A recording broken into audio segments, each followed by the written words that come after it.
तो महाराष्ट्र में अब चुनाव खत्म होने जा रहे हैं। 5वें फेज का वोटिंग 20 तारीख को होगा, लेकिन उससे पहले जो 4 फेज महाराष्ट्र में हुए हैं उसको लेकर काफी चर्चा हो रही है, क्योंकि इस बार महाराष्ट्र में लोकसभा के चुनाव भी एक तरीके से चिंता का विषय और चिंतन का विषय भी बनता जा रहा है। महाराष्ट्र की जो राजनीतिक स्थिति बनी हुई है उसको लेकर काफी चर्चा हो रही है, और उसमें अगर केंद्र बिंदु में कोई है तो महाराष्ट्र में शिवसेना उद्धव बालासाहेब ठाकरे पार्टी के अध्यक्ष और महाराष्ट्र के पूर्व मुख्यमंत्री उद्धव ठाकरे हैं।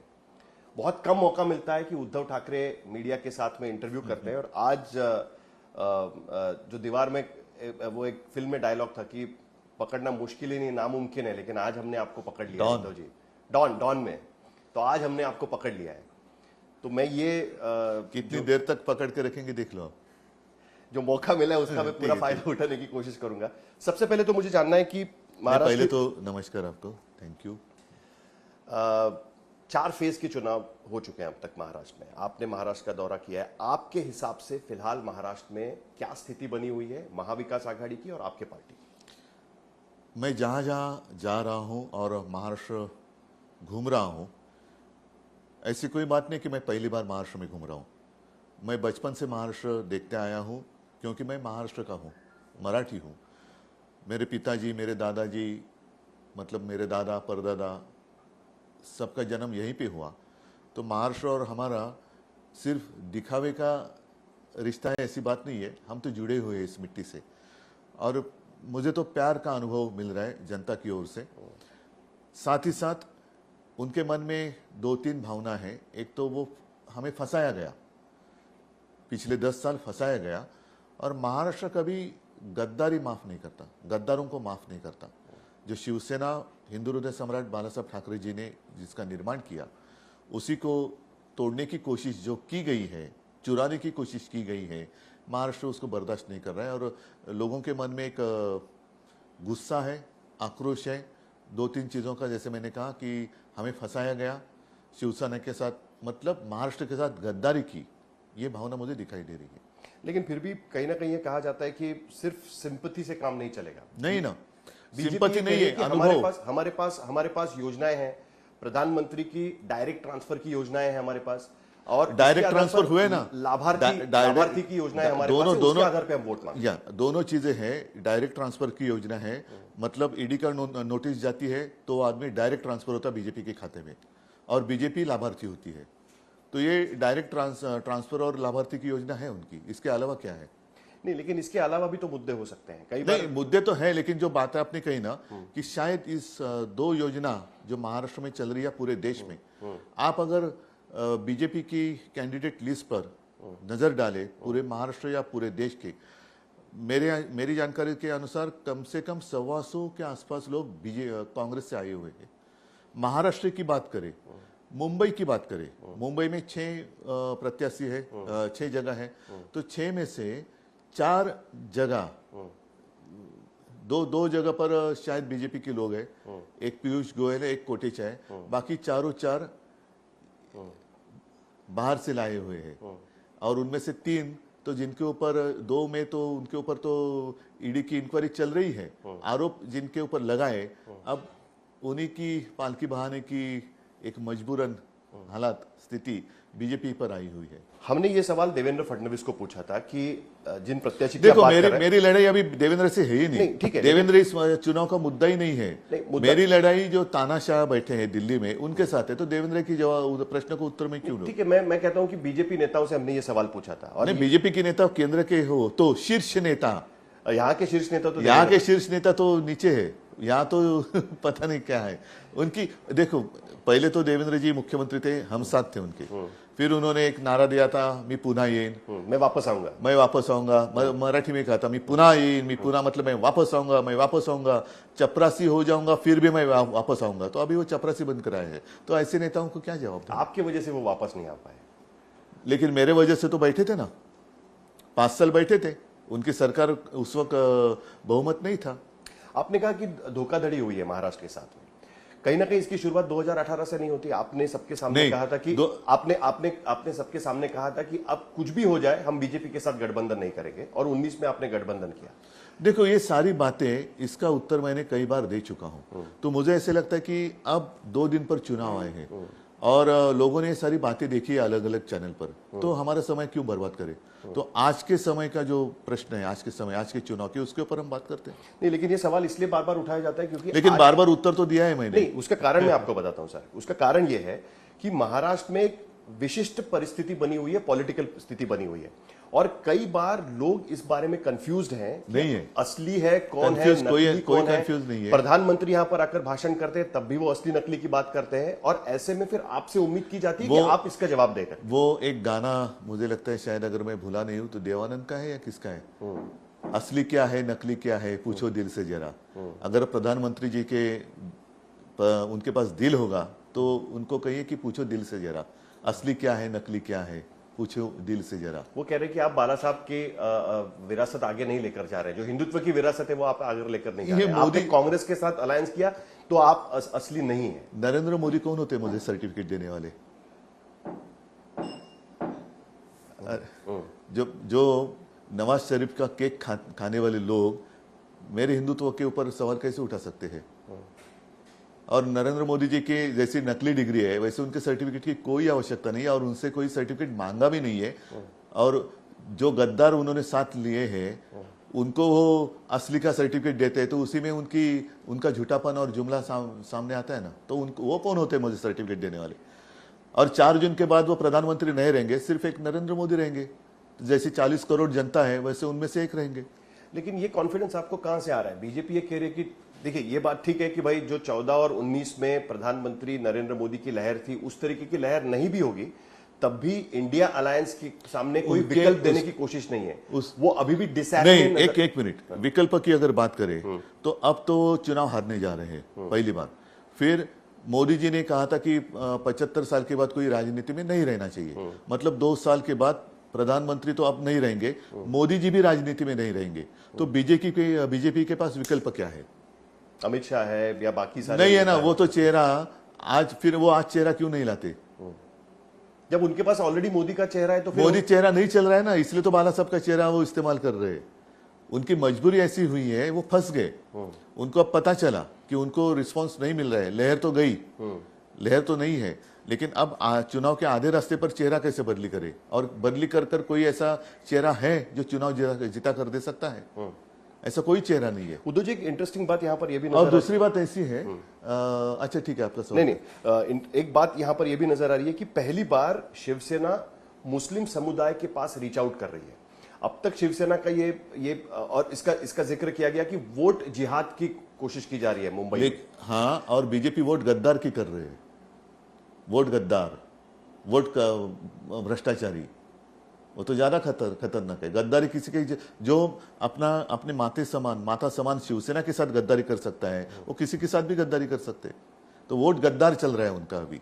उद्धव जी, आपने मेरा सवाल पूरा नहीं होने दिया जब मैं देवेंद्र फडणवीस को कोट करा था, क्योंकि हमने अभी उनका नहीं, मैं उसके ऊपर बात मैं इसलिए आपको पूछ रहा हूं कि हमने उनको पूछा कि आपके पास रविंद्र वायकर, जिनके घर पे 2 महीने पहले ईडी की रेड होती है और अब वो आपके कैंडिडेट बन जाते हैं, यामिनी जाधव जो आपकी पार्टी में थी, उनके खिलाफ इनकम टैक्स एक रिपोर्ट बनाती चल रही है और उनको कहती है कि भाई आपका चुनाव रद्द होना चाहिए क्योंकि आपके एफिडेविट में दी गई जानकारी गलत है।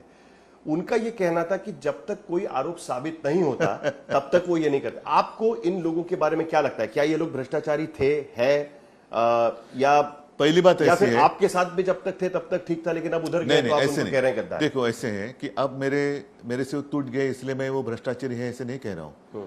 जब मेरे साथ वो थे तब भ्रष्टाचारी थे, ऐसा उनका कहना है। उनके साथ गए तो वो वॉशिंग मशीन में कैसे साफ हो गए?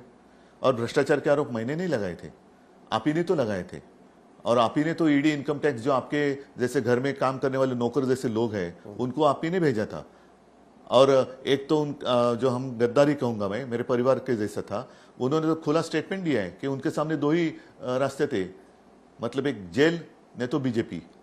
तो ऐसी स्थिति में ये कहना थोड़ा मुश्किल होगा। सर, वो शिवसेना के कैंडिडेट है, शिवसेना, एकनाथ शिंदे की शिवसेना के वो कैंडिडेट वो हो गए, लेकिन उनके साथ ही गए ना। एक अभी वो नाम के लिए, मतलब वो जिनको मैं मिंधे कहता हूं, तो उन्होंने तो उनका स्टेटमेंट है, खुलेआम उन्होंने स्टेटमेंट किया है और मोदी जी और शाह जी को धन्यवाद दिए हैं कि मैंने कहा कि मैंने मेरा करेक्ट कार्यक्रम किया, अब आप जिम्मेदारी संभालो।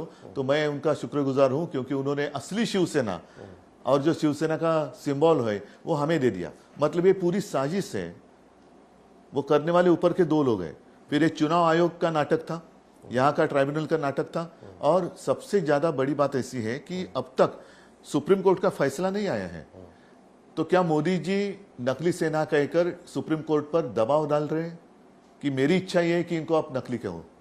तो ये तो गुनाह है, अपराध है जो मोदी जी कर रहे हैं, ये मोदी जी का अपराध है। सुप्रीम कोर्ट के ऊपर वो दबाव ला रहे हैं। प्रधानमंत्री अब तक तो है, तो प्रधानमंत्री की चाहत क्या होती है, ये अहम बात होती है। तो प्रधानमंत्री की चाहत यही है कि इनको नकली करो, तो ये सुप्रीम कोर्ट के ऊपर वो खुलेआम दबाव डाल रहे, प्रेशर डाल रहे। मैंने मुस्लिम वोटर्स को लेकर सवाल किया था, आप लोग उनको जाकर क्या कह रहे हैं कि शिवसेना की एक छवि थी, शिवसेना क्या मुस्लिम विरोधी शिवसेना की छवि थी? नहीं थी। मुंबई के दंगे नहीं। हो, देखो, श्री कृष्ण मेरे- कमीशन में मेरे- शिवसेना मेरे- की भूमिका हो, एक मिनट, अब आप उनको जाकर क्या कह रहे हैं? नहीं, मैं जाकर नहीं कह रहा हूँ, वही मेरे साथ पास आ रहे हैं, मेरे साथ आ रहे हैं, क्योंकि उनको पता चल रहा है, पता चल गया है कि हिंदुत्व, शिवसेना का हिंदुत्व और बीजेपी का हिंदुत्व, उसमें जमीन आसमान का फर्क है। कैसे? और मैं कई सारे मेरे पिताजी के भाषण में से आपको ये दिखा सकता हूं कि उन्होंने कहा कि जो भी यहाँ रहकर पाकिस्तान के सपने देखता है वो हमारा दुश्मन है। वो हम पहचानते नहीं हिंदू है या मुस्लिम हो है। अभी जैसे वो कुरुलकर पकड़े गए, क्या वो मुस्लिम है? लेकिन उन्होंने देश के साथ गद्दारी की है तो उनको सजा होनी चाहिए। ये हमारा हिंदुत्व है। जो भी ये देश मेरा मानता है, अपना मानता है, वो हमारा है। और बीजेपी में भी तो मुस्लिम चेहरे है या नहीं है? अभी तो मोदी जी ने कहा है कि उनका बचपन तो मुस्लिम फैमिली के साथ गुजरा है। वो ताजिया के वो जो भी निकलते हैं जुलूस, उसके नीचे से गए हैं। मुस्लिम परिवार से उनको खाना आता था, तो वो जो खाना है वो उन्होंने खाया होगा, तो फिर वो गौ हत्याबंदी कैसे करते? नहीं, लेकिन इंटरेस्टिंग बात ये नजर आई कि आपने जाकिया जाफरी की बात करना शुरू किया, जिनके जो बिल्किस बानो की बात करना आपने शुरू कर क्या दिया। गलत है? क्या गलत है? क्या बिल्किस बानो एक महिला नहीं है? मतलब महिलाओं के ऊपर अत्याचार करते हुए भी आप धर्म देखेंगे? लेकिन ये आपका पूरा वॉल्ट फेस नहीं हो गया? आप अचानक मुस्लिम क्यों? इसकी साबिर बात भाई कर हमारे रहे पास नहीं थे? नहीं, एक मिनट, साबिर भाई हमारे पास नहीं थे? आज मेरे बेहरामपाड़ा का जो पार्षद है हाजी आलिम, वो कौन है? तो जो भी, फिर से मैं कहता हूं, देशद्रोही है वो, चाहे हिंदू हो या मुसलमान, उसके खिलाफ हम हैं और रहेंगे। उसमें कभी भी कहीं भी फर्क नहीं होगा। सवाल पूछने का मतलब ये है अच्छा, कि दूसरी बात ऐसी प्रचार है, ये किया जा रहा है कि मुस्लिम समुदाय में फतवा निकाला जा रहा है कि वो आपको वोट करे। एक जमाने में आपने इस तरीके से आपने देखा है फतवा? नहीं, बस आरोप लगाया। मैंने देखा है फतवा। आरोप कुछ भी लगाते हैं। जैसे अगर फडणवीस की बात कर ही रहे हैं तो उनको पूरी जानकारी है पाकिस्तान का कैसे झंडा कैसे है। मैंने कभी देखा नहीं है पाकिस्तान का झंडा। तो मेरी रैली में उन्होंने पाकिस्तान का झंडा देखा, भगवा नहीं दिखाई दिया। और शर्म की बात ऐसी है, बेशर्म है वो लोग, क्योंकि नरेंद्र मोदी बिन बुलाए मेहमान नवाज शरीफ जी के बर्थडे केक के लिए गए थे वहां, केक खाने के लिए। यहां नहीं मिलता है केक। अरे हमें पूछते तो हम अच्छा केक भेज देते। आप पाकिस्तान जाकर आप प्रधानमंत्री, पाकिस्तान के जो प्रधानमंत्री थे उनके जन्मदिन का केक खाते, उनका जन्मदिन मनाते हैं। उद्धव जी, आप मुख्यमंत्री भी रह चुके हैं। आपके मुख्यमंत्री पद की कारकिर्द को लेकर भी काफी सवाल बीजेपी उठा रही है। उनका कहना था कि आप घर बैठ के सिर्फ काम करते थे, आप बाहर नहीं निकलते थे। एकनाथ शिंदे का जो पोर्टफोलियो था उसमें आपने दखलंदाजी कर देना शुरू कर दिया। एक आपके बेटे को मुख्यमंत्री बनाने का सपना देखकर आप यहां पर मुख्यमंत्री बने। इसके लिए आपकी मुख्यमंत्री पद की कुर्सी और पार्टी आपसे छीन गई। ये कौन कर रहा ये प्रधानमंत्री ने भी कहा, ये बीजेपी के नेताओं ने अपने भाषणों में कहा, आपके खिलाफ ये प्रचार भी यहां पर किया। ठीक है, स्वयं प्रधानमंत्री तीसरी बार दुल्हा बनने जा रहे हैं, उसका उत्तर क्या है उनके पास? मुझे अगर मेरे बेटे को मुख्यमंत्री बनाना था या बनाना है, ठीक है, वो सही या गलत बाद में देखेंगे, लेकिन आप खुद दुल्हा बनकर कितनी बार चढ़ोगे? ज्याला मराठीत बोल्यावरती चढणं म्हणतात, तो कितनी बार आप दुल्हा बनोगे? और इसके बावजूद राजनीति में आपको संतान ही नहीं हो रही है। आप हमारी संतान चुरा रहे हो। तो मैं घर बैठकर मैंने काम किया, लेकिन महाराष्ट्र बचाया मैंने। जैसे प्रधानमंत्री जी कल रोए कि गंगा माँ ने बुलाया था इसलिए मैं आया, और अब लगता है कि गंगा माँ ने मुझे गोद लिया। लेकिन बीच में कोरोना के समय जब मैं घर बैठकर काम कर रहा था तो भी मैंने महाराष्ट्र को बचाया, क्योंकि महाराष्ट्र के लोगों ने मुझे सहयोग किया। और मैं महाराष्ट्र के लोगों को यह मैं कहना चाहता हूँ, जो रिश्ता, भरोसे का रिश्ता, जो भी मैंने कही बात उन्होंने मानी। और गंगा में लाशें बह रही थी, तो आप घर के बाहर घूम रहे थे ना, तो लाशें क्यों बह रही थी? गुजरात में तो जैसे मैदान में पूरा चिता चिता लगी थी, शमशान घाट बन गया था पूरे मैदान का। तो आप घूम रहे थे ना बाहर, तो ऐसी स्थिति क्यों हुई उत्तर प्रदेश और गुजरात की? महाराष्ट्र में ऐसे नहीं मैंने होने दिया, भले मैं घर में बैठकर तो घर में बैठकर, लेकिन जो भी कुछ मैंने किया, इसलिए मुझे एक सुख की बात है, समाधान की बात है।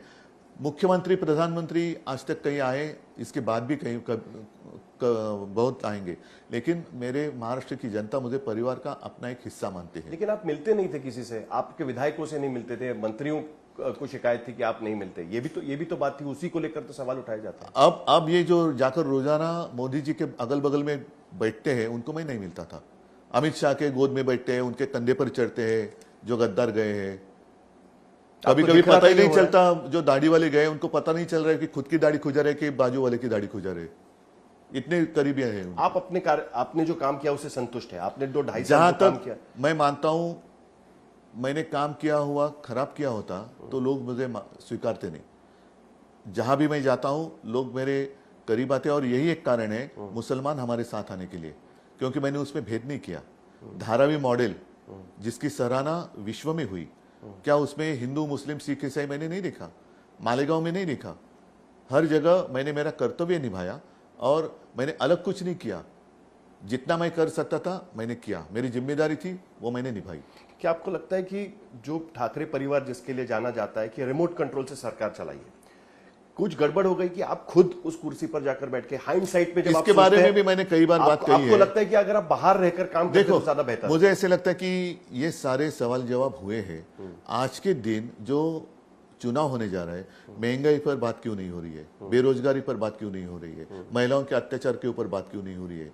जीएसटी का जो सब टैक्स टेररिज्म है उसके ऊपर बात क्यों नहीं हो रही है? बहुत ज्यादा कलेक्शन हो रहा है जीएसटी का, ऐसा उनका कहना है। बहुत कलेक्शन जोर जबरदस्ती कर रहे हैं, जरा कुछ इधर उधर हो गया तो जो भी है उसको जेल में डालते हैं। और सबसे बड़ी बात है जो संघ राज्य की बात है, उसको तोड़ा मरोड़ा जा रहा है। आज देश के सामने जो एक संकट दिखाई दे रहा है वो तानाशाही का दिखाई दे रहा है। आखिर में सर, आप 2.5 साल मुख्यमंत्री रह चुके हैं, क्या दोबारा मुख्यमंत्री बनना पसंद करेंगे? क्योंकि विधानसभा के चुनाव लोकसभा के बाद होंगे।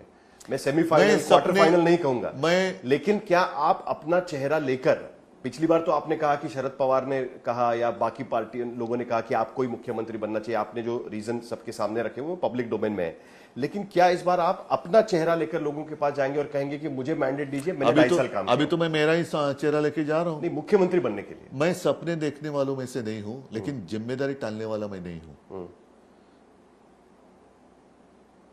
तो मतलब आपको दोबारा मौका मिले तो आप मुख्यमंत्री बनने के लिए तैयार? मैंने जैसे कहा कि जब मेरे करियर की मैंने शुरुआत की तो काफी सारे आप मतलब पत्रकारों ने कहा था कि अरे ये तो क्या, इसको भाषण देने नहीं आता, ये पिताजी के जैसे बोल नहीं सकता। मैंने ये कब कहा? नहीं, आप मतलब पत्रकारों ने, आप मतलब पत्रकार, साहिल नहीं, पत्रकार। तो मैंने वो बात मान ली और आज भी मैं मानता हूं कि मुझे भाषण देना नहीं आता है। जो मेरे दिल में होता है वही मैं कहता हूं। और मेरे दादाजी ने भी कहा था, मेरे पिताजी ने भी कहा कि उद्धव एक बात ध्यान में रख, तू कभी भाषण नहीं देना, लोगों के साथ बात कर।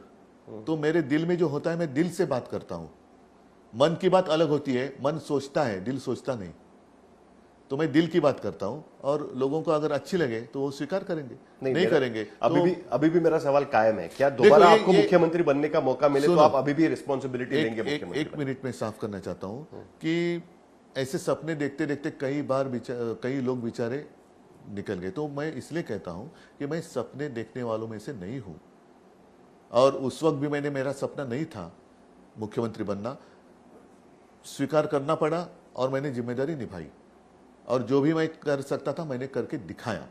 तो एक जो रिमोट कंट्रोल की बात आपने की तो लोग ये भी कहते थे इनका क्या जाता है, रिमोट कंट्रोल से सरकार चलाते, खुद सरकार चला के दिखाओ। तो मैंने सरकार चला के दिखाया। तो अभी वही मॉडल रहेगा, जो भी होगा देखा जाएगा। मैं जैसे मैंने कहा ना कि इनकी मैं आलोचना करता हूं कि प्रत्येक वेळेला तुम्ही मुंडावळ्या बांधून तयार रहता, मैं क्यों अभी से बांधू? चलिए ठीक है, विधानसभा चुनाव ज्यादा दूर नहीं है उद्धव जी, नहीं है। और फिर पहली तो बात, मुझे देश को मेरे भारत माता को बचाना है तानाशाही से और जुमलेबाजी से। तो पहले लोकसभा बाद में विधानसभा, देखा जाए वही तो है ना, और वो बीच में कारपोरेशन भी है और सारे कांग्रेस शरद पवार आप सब साथ में मिलकर ही लड़ेंगे। बिल्कुल अब ये अलायंस ऐसे ही रहेगा और कई सारे दोस्त आ रहे हैं। अब उम्मीद है आपको अभी भी? हाँ। चलिए उद्धव जी, बहुत बहुत शुक्रिया, आपने बात की, हमसे बात की, इंडिया टुडे ग्रुप से बात की, इसके लिए आपका बहुत बहुत शुक्रिया। बहुत कम मौका मिलता है कि आप इंटरव्यूज देते हैं। मुझे उम्मीद है कि विधानसभा के लिए नहीं, इंडिया टुडे की बात करो, इंडिया कल की, इंडिया आने वाली कल की बात क्यों करते हैं? तो हम तो कल की भी बात करेंगे क्योंकि विधानसभा भी चुनाव जल्दी आने वाले हैं, टुडे लेकिन जो उसकी आज की बात करो। फिलहाल आपने आज हमसे बात की, इसके लिए आपका बहुत बहुत शुक्रिया। चल, थैंक यू, धन्यवाद। जय हिंद, जय महाराष्ट्र।